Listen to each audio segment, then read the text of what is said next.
ప్రతిఘటన సినిమాతో అందులో ఆయన యొక్క మహాద్భుత నటనతో యావత్ ప్రపంచ తెలుగు జాతిని కూడా ఒక్కసారిగా ఉలిక్కిపడేది చేసి ఎంత మహానటుడినా అని మెప్పొందిన మహానటుడు కోట శ్రీనివాసరావు గారు.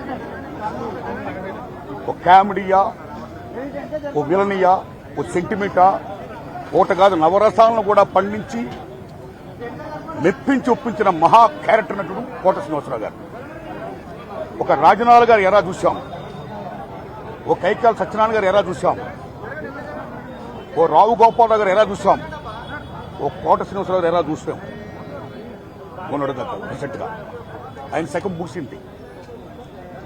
ఆయన గొప్ప స్టేజీ యాక్టరే కాదు, అనేక పాత్రలు పోషిస్తూ అనేక యాసలు మాట్లాడుతూ అనేక భాషలు మాట్లాడుతూ అన్నింటిని మించి గొప్ప స్నేహపాత్రుడు.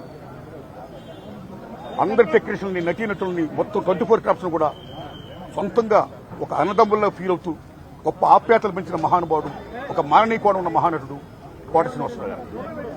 ఇవన్నీ ఒక ఎత్తైతే ఆయన దగ్గర గొప్పతనం ఏంటంటే బిజినెస్ అని చెప్పి, పాన్ ఇండియా పేరని చెప్పి చాలా మంది ఇతర భాషా నటులు తీసుకొస్తూ తెలుగు సినిమాల్లో మీరు ప్రవేశపెడుతున్నారు. అలాగా మీరు చేయడం వల్ల ఎంతమంది తెలుగు నటులు గొప్ప వాళ్ళందరూ కూడా వాళ్ళ టాలెంట్ ఉపయోగించుకునే పరిస్థితిలో ఉంది ఇవాళ. ఇది కరెక్ట్ కాదు. తెలుగు నటుల యొక్క, నటీనటుల యొక్క టాలెంట్ మీరు ఉపయోగించుకోవాలి అని ప్రశ్నించినటువంటి స్వరాష్ట్రాభిమాని, 2 రాష్ట్రాల అభిమాని, తెలుగు భాషాభిమాని కోట శ్రీనివాసరావు గారు.